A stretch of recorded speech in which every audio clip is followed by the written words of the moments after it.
Stop thinking legends are done after the NFL. Shane Ray is proving it's just the beginning. New league, same hunger. Let's talk about the Roughriders' newest monster.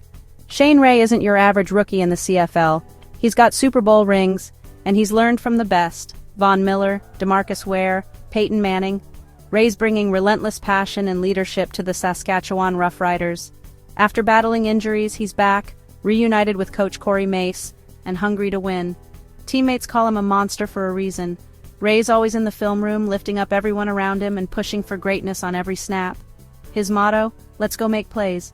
And trust me, the Roughriders defense is feeding off his energy. The fire's still burning and it's only getting hotter in Riderville.